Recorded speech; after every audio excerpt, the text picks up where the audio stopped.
practicing your Spanish or something, Brian? Need to.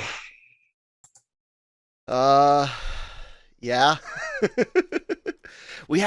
There's a large Spanish speaking population in the military community. Yeah, I work with a Um, lot of people that are, yeah, you know, I mean it's speak beneficial. dual languages. I've always wanted to speak a second language, and that always seemed like the smart one to learn. Well, because it's readily available to practice with. Yeah. Because like I said, a large, for us especially brats, and then English uses a lot of Latin based words as well. So it I can remember it being easier than trying to learn even simple Japanese phrases or Yeah. something like that when I was in school. Well, but yeah. Anyways, I guess you ready to do this? Here, let's do it. Cool. Cool.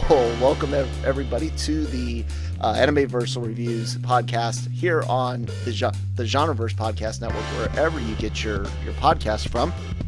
Also on the Genreverse YouTube channel. So hit that subscribe button. Follow us, all that good stuff. LRMonline.com is the website. Every day for all your entertainment news, needs, and opinions, as well as the awesome podcasts that we've got going on. Social media information down below. We're sponsored by Grow Generation. A little bit more on them from them a little later in the episode. I got new ad videos, same scripts, but I've put my own script back into the rotation while waiting on some new recordings. Anyways, I'm Kyle. Christine's still not up to snuff. She's actually downstairs right now watching Fruits Basket. So, but I am joined by our other co-host, Brian. What's up, bud? Hey. So everyone heard that listens to the cold openings or whatever, our little chit chats. I do this same thing, man. Like just occasionally throw in regular phrases like German, Italian, like anything that I know, just randomly. I don't know why. It's just Well, like you I know said, this word. being around military, like I've always Yeah. worked with Italian's a great one. I've worked with several people from Italy, and so you just you hear certain words, and there's it's more of an international environment, so you're hearing different languages constantly. Yeah, And you travel, hell, you were all over the world. Yeah. So that and the other aspect of it that I find and can hear a lot more now that I've been in one place for a while is accents.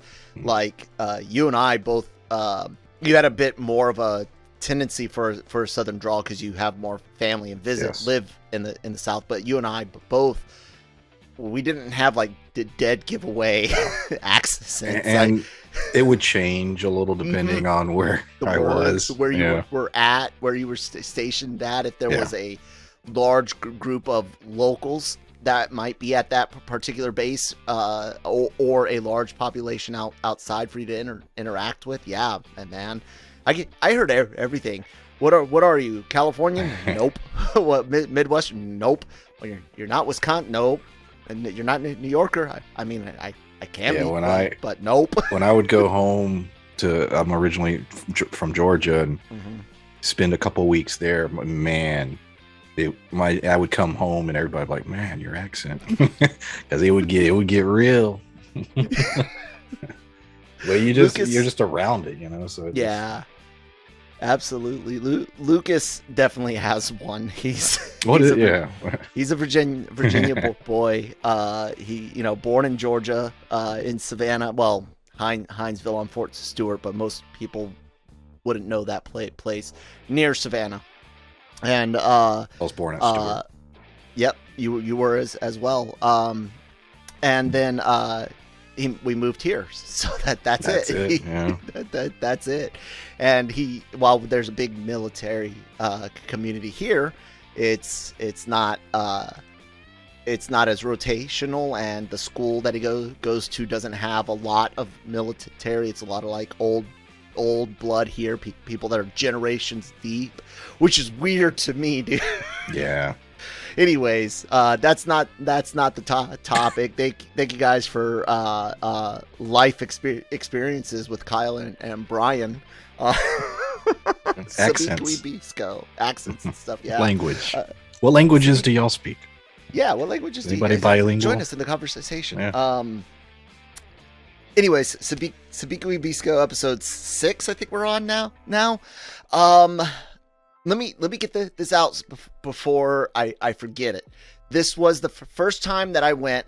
I think you guys cheated me on animation, and the first time that I went. I think you guys stumbled on some editing choices, writing choices on. Not necessarily like anything was bad, but kind of things felt kind of rushed at the very end.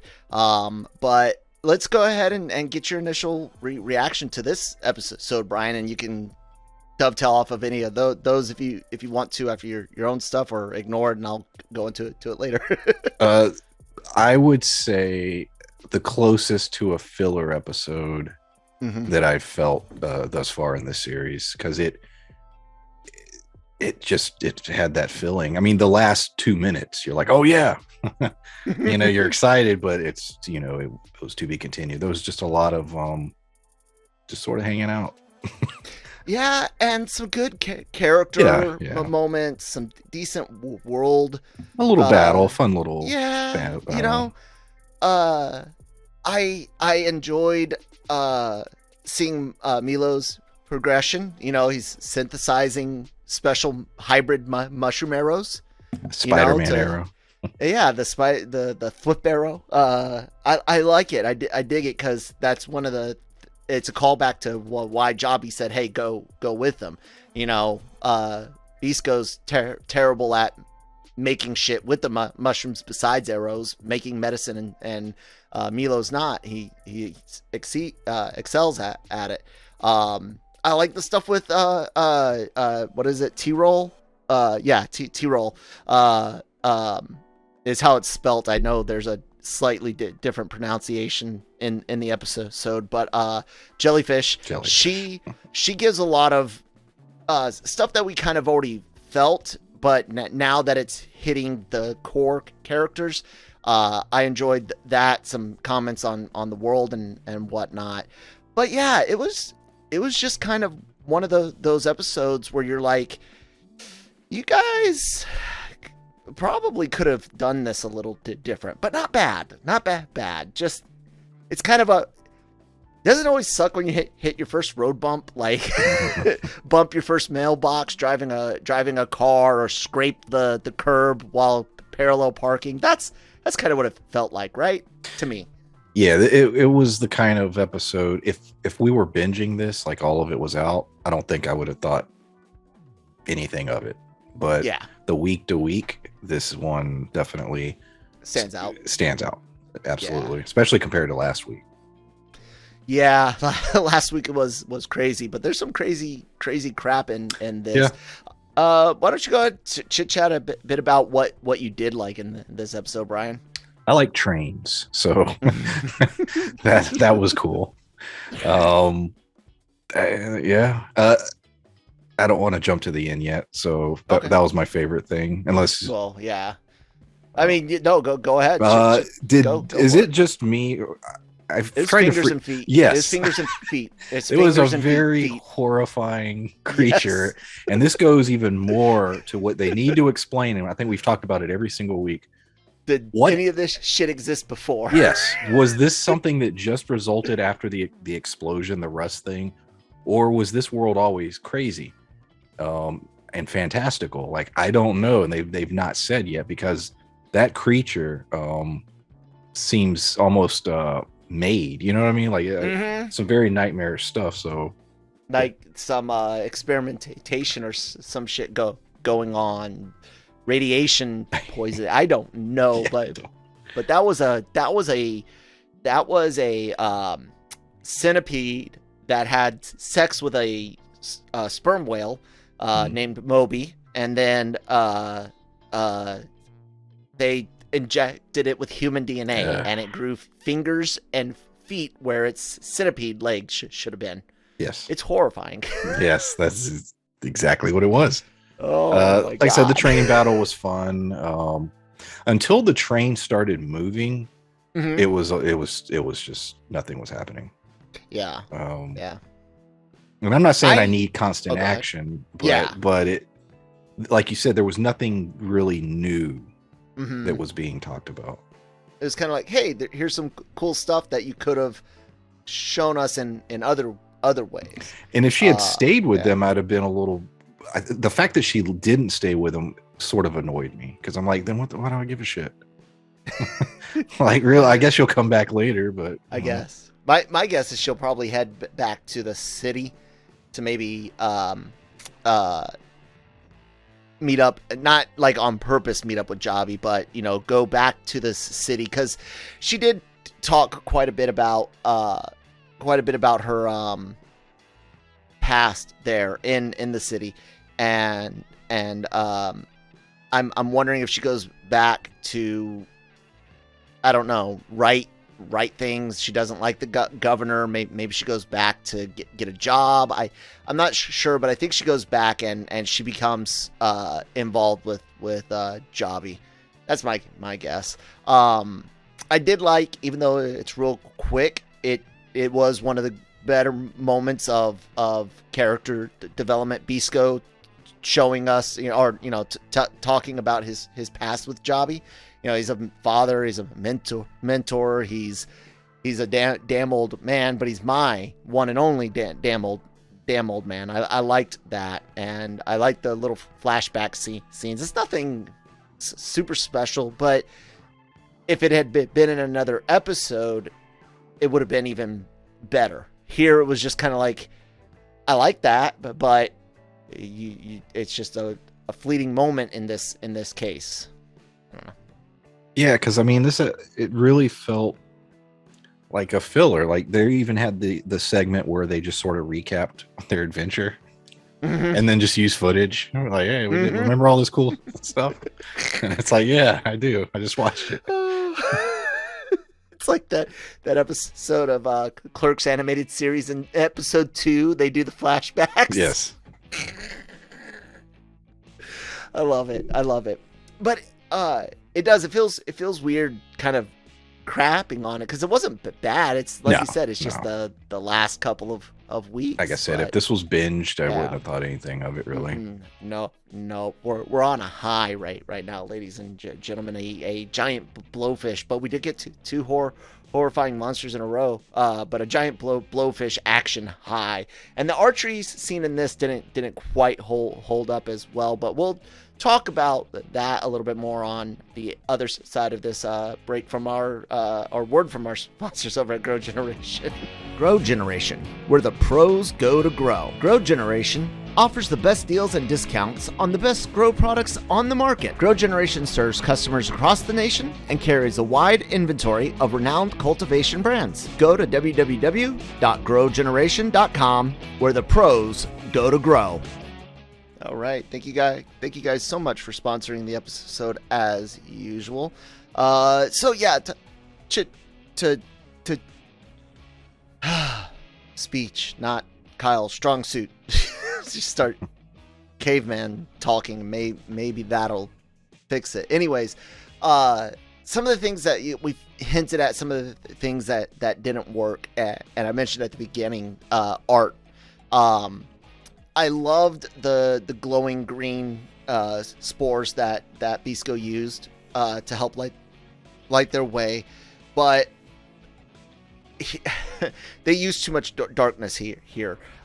There's not enough detail on the trains. The bad guys that they're fighting, I get it. You want it to feel creepy, so they're dark as well. But everything was so dark in a show that just up until this point, even at night time with the giant shrimp crab thing, the temple crab thing, or rock shrimp, I think it was called, or something. Anyways, even with that and it taking place at night, it was still more detailed, more vibrant than this. I was kind of let down here, especially during the chase and the archery. Yeah, it was cool to see Milo hit a couple of oil squids, and cool to see Bisco shoot the giant oil squid in the mouth, but I don't know, man. I felt kind of cheated here because the trains were simple designs. The whole background's just black. There's not even a lot of like rushing detail of movement even. I don't know. How'd you feel? Yeah, because you had the very first few minutes where everything was just white. And then it shifted to everything was really dark. It reminded me a little bit. Remember when Doctor Who returned? Each season had the budget episode. Mm-hmm. Where it would be set in like one location. There'd be like no real effects. And it was and sometimes the Doctor wouldn't even be in it or barely in it. And it was the episode where you could tell they saved a little money, but still needed an episode. Mm-hmm. And this was that, I think. Yeah. This was the budget episode where we need to fill out some time, but we're going to save a few bucks. we're gonna get, with the promise of an amazing episode next week. Yes, and with that, we kind of mentioned the creature itself, but they're at where the Rust Eater is supposed to be. One of the things that they get their hands on is that book, and and I'm hoping we learn some more from that book. It's filled with all sorts of info. It's like a field guide. Bisco says it's likely a Mushroom Keeper's field guide, which they confirm, and it helps lead them towards the Rust Eater mushroom. But it felt so rushed, but it looks cool. And Pawu showing up, because they're like, how are we gonna fucking fight this thing? Well, god damn, she's gonna come ex machina that shit for you, and it'll be great. I'm looking forward to next episode's battle. What else do you got to say about that crazy ass ending, or what you think's coming up next and whatnot? Yeah, just that. Going back to the cheap thing real quick. Sure. When they exited the train, we saw that there was like a cliff, and they just barely made it, but they didn't show us any of that. Mm-hmm. like it just cuts, and you just see, and you're in your mind, you're like, oh, there was a whole cool thing where they barely made it, and it got stuck at the end of the tracks, and they were just like, no, you'll figure it out. I wonder if some animation cells got lost in the mail or something. I don't know. But it just cut to that because you saw it and you're like, oh, okay. And then, yes, we get to the really cool sequence of the giant, whatever that is. Yeah, I think the next episode is going to be a lot of action. Curious if they're going to get her on their side, or is she going to continue to sort of try to impede their progress? Like, that's a big question I have. Is she'll join the crew or still be an enemy? They're there with her, so there's going to have to be some kind of resolution to that. Yeah, her brother's there, and he's been traveling with, so she's going to take his word for something. It's going to hold some sort of weight. And then how much we'll see. We still need to go back to the city. You're right. We need to see what's going on with the governor and all that. So I'm curious. Wouldn't it be funny if we don't get the battle next week? I mean, they showed it in the preview, but if it's just them in the city. It's just a bunch of them sitting at tables, smoking, and just talking about the lore and history of their world. It's like, you guys could have done that last episode. So then it'd be almost like Book of Boba Fett. Oh, wow. You want to talk about the worst pacing editing choices? And look, people are right when they say that if they continue to do this, because now there's multiple shows out there. Sidebar, ladies and gentlemen, check out the Cantina on Fridays for more Star Wars stuff. But if they have Mando interject into Ahsoka, if they have Ahsoka interject into Mando, if they have Fett interject into Ahsoka, then this won't feel as bad. But I don't think that's what's going to happen. My super quick thought on that. Sure. That show structurally was all over the place. It did not feel cohesive. It did not feel like there was one set vision. It felt like they had two or three. Maybe production changed halfway through. I don't know, but it can't all be COVID. Those last three episodes felt like a completely different show. Mm-hmm. And it is what it is. But I enjoyed the final episode. I thought the first half of it was a little weak. I thought the second half was solid. I like The Mandalorian. Looking forward to the next season. Gonna watch Obi-Wan. I get all that out of the way, but as a show, I'll never rewatch Boba Fett. I might watch the Rancor fight. That was cool. That King Kong shit was awesome. I like kaiju, that. So yeah, I might rewatch that. But there you go. There's Brian's quick review of Book of Boba Fett. Oh man, Bisco, man, you know, as long as next week gets back on track, this episode won't be that much of an issue. On a rewatch, because I have to watch these both twice. I have to watch these episodes twice. I watched them once on Monday. Did you watch Boba Fett episodes twice? No. Okay. No. That didn't require anything, because in this there's so much. I'm really so I used to be even better, but I am a decent fast reader, and dude, they talk so damn fast in this. Yeah, they do, and that's kind of what I was getting at is even as fast as I could can be on good days. There's still so much else going on. So I kind of, on Monday, I'm really engrossed into the visuals and stuff while following story generally. And then Tuesdays, before we record, usually in the late afternoon, early evening, I watch it again, and I'm more focused on the subtitles, because I can't divide my attention as well as I used to. So I do watch these twice, and I enjoy it. So I'm sure I'll watch this all again in a future lull between good news shows. How are you kind of feeling about this so far? Do you feel like a rewatch is possible? The thing that's really helping this show is the two leads, because I'm enjoying them, and they're very different kinds of characters. They're not similar, and yet they get along. You know, it is sort of that buddy cop dynamic, and I like that, and I think it's working really well for this show. Yeah.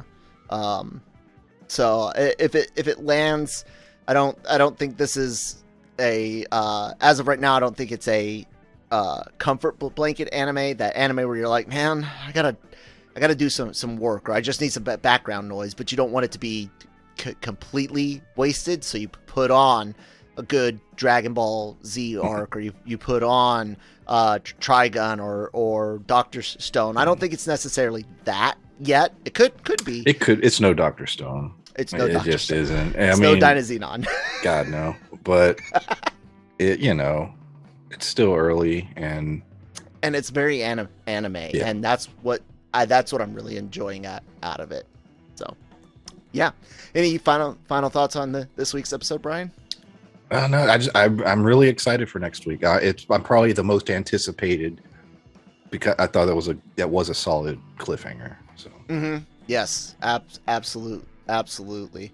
Lots of potential next week, and you guys can be sure to hear us talk about it so long as it hits. I'm not tracking any planned breaks, but yeah, you can listen to Brian and I, maybe Christine. Hopefully she's feeling better. Brian can verify she's live. He texted. Oh, well, yeah, can't really verify. Yeah, it could have been me, babe. Lucas is asleep. I'm not yelling. Anyways, so subscribe to the YouTube channel, the Genreverse YouTube channel on YouTube, and our podcast network is on all of your favorite apps like Apple and Google, SoundCloud, Spotify. All of those we're free. So follow us, leave some reviews, comments, thumbs up or down. Mike's always like, don't leave thumbs down. No, fuck it. Give me a thumbs down. Just please tell me why. And if it's just because I hate your face, I understand. I hate my own face. It's all crooked and shit. Thanks to cheap government healthcare. Fuck you, TRICARE. But it's the truth. They wouldn't do the scar revisions as I grew up, and so the scar tissue didn't doesn't grow the same as rest of skin. Anyways, LRMonline.com and all of our social media information's down below. Brian does his own YouTube stuff. Brian, talk. Yeah, I'm on YouTube. The channel's PulpMythos, and I talk about shows like Big Sky, Snowfall, 1883. Cool. So you guys, I got his information down in the description box, of course, and it'll be on your screen here in a second once the outro's done, which, fuck it, I'm starting it now. Bye.